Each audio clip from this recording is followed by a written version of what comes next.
ಈಗಾಗಲೇ ನೀವೆಲ್ಲರೂ ನೋಡ್ತಾ ಇರ್ತೀರಾ ಕನ್ನಡ ಬಿಗ್ ಬಾಸ್ ಸೀಸನ್ 11. ಇದರಲ್ಲಿ ಯಾರಾಗ್ಬೋದು ಎಂದು ಟಾಪ್ 6 ಕಂಟೆಸ್ಟೆಂಟ್ ಆಗಿ ಹನುಮಂತ, ಮೋಕ್ಷಿತ, ತ್ರಿವಿಕ್ರಮ, ಭವ್ಯ, ರಜತ್, ಮಂಜಣ್ಣ ಇವರು ಹಾರಿದ್ದಾರೆ. ಇದರಲ್ಲಿ ಟಾಪ್ 5 ಯಾರಾಗಬಹುದು? ಎಲ್ಲರೂ ಭವ್ಯ ಹೊರಗಡೆ ಹೋಗ್ತಾರೆ ಎಂದು ಹೇಳಿದ್ರು, ಆದರೆ ಹೋಗಿದ್ದು ಧನ್ರಾಜ್ ಅವರು. ಅನ್ಎಕ್ಸ್ಪೆಕ್ಟೆಡ್ ಆಗಿ ಹೋದ್ರು. ಅದೇ ರೀತಿ ಈ ಸಲ ಟಾಪ್ 6 ಅಲ್ಲಿರ್ತಕ್ಕಂಥ ಒಬ್ರು ಯಾರು ಹೊರಗಡೆ ಹೋಗ್ತಾರೆ.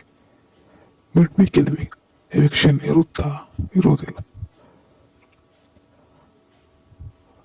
ಹೋದ ಸಲ ಮಾಡಿದಂಗೆ ಟಾಪ್ 3 ಕಂಟೆಸ್ಟ್ ಅನ್ನ ಸ್ಟೇಜ್ ಮೇಲೆ ಕರೆದು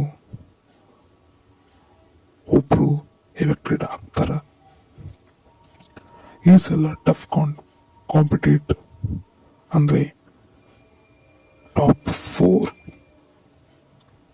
ಇದರಲ್ಲಿ 4 ಜನ ಯಾರಾದರೂ ಆಗ್ಬೋದು. ಹನುಮಂತ, ಮೋಕ್ಷಿತ, ತ್ರಿವಿಕ್ರಮ್ ಮತ್ತು ಮಂಜಣ್ಣ ನಡುವೆ ಟಫ್ ಫೈಟ್ ಇದೆ ಅಂತ ಅನ್ಕೊಂಡ್ರೆ, ಆದ್ರೆ ವೋಟಿಂಗ್ ಪ್ರಕಾರ ಹನುಮಂತವರು ಜಾಸ್ತಿ ತಗೊಂಡ್ರೆ ಅದರ ನೆಕ್ಸ್ಟ್ ಮೋಕ್ಷಿತ ಅವ್ರು ತಗೋತಾ ಇದ್ದಾರೆ, ಆಮೇಲೆ ತ್ರಿವಿಕ್ರಮ್, ನಂತರ ಭವ್ಯ ಮತ್ತು ಮಂಜಣ್ಣ. ಆದರೆ ಮೊದಲು ತ್ರಿವಿಕ್ರಮ್ ಮತ್ತು ಮೋಕ್ಷಿತ ನಡುವೆ ಟಫ್ ಫೈಟ್ ಆಗ್ತಾ ಇದೆ. ಮೊದಲು ಸೆಕೆಂಡ್ ಸ್ಥಾನ ತ್ರಿವಿಕ್ರಮ್ ಇದ್ರೆ ಈಗ ಅವರು 3rd ಸ್ಥಾನಕ್ಕೆ ಹೋಗಿದ್ದಾರೆ. ಕಾರಣ ಏನಿರ್ಬೋದು?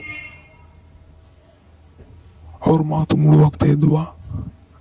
ರಜತ್, ಭವ್ಯ ಮತ್ತು ತ್ರಿವಿಕ್ರಮ್ ಅವರು ಫ್ರೆಂಡ್ಸ್ ಇಂದ ಗ್ರೂಪ್ ಮಾಡ್ಕೊಂಡ್ಬಿಟ್ಟು ಅವರ ಮಾತಿನೆಯಿಂದ ಅವರ ಮುಳುವಾಗಿ ಓಟ್ ಹೋಗ್ತಾ ಇದ್ದಾವ. ಹಿಂದೆ ಬೇರೆಯವರ ಬಗ್ಗೆ ಮಾತಾಡಿ ಅವರು ಓಟ್ ಕಳ್ಕೊಂತಾ ಇದ್ದಾರ. ತ್ರಿವಿಕ್ರಮ್ 3rd ಸ್ಥಾನ ಬರಲು ಕಾರಣ ಏನಿರಬಹುದು? ಅವರು ಭವ್ಯ ಬಗ್ಗೆ ಮಾತಾಡಿ ತಮ್ಮ ಜೊತೆಗಿರೋ ಫ್ರೆಂಡ್ಸ್ ರಜತ್ ಜೊತೆ ಸೇರಿ ಅದಕ್ಕಿರ್ಬೋದಾ? ಅಥವಾ ರಜತ್ ಮಾಡುವ ಕಾಮಿಡಿಯಿಂದ ಅವರು ಭಾಗಿಯಾಗಿ ಅವರು ತಮ್ಮ ಹೆಸರನ್ನು ಕಳ್ಕೊಂತಾ ಇದ್ದಾರ. ಸೆಕೆಂಡ್ ಸ್ಥಾನ ಹನುಮಂತಿಗೆ ಫೈಟ್ ಕೊಡ್ತಾ ಇದ್ರು, ಆದ್ರೆ ಈಗ ಮೋಕ್ಷಿತಗೆ ಫೈಟ್ ಕೊಡ್ತಾ ಇದ್ದಾರೆ, ಅಂದ್ರೆ 3rd ಸ್ಥಾನಕ್ಕೆ ಬರ್ತಾ ಇದ್ದಾರೆ.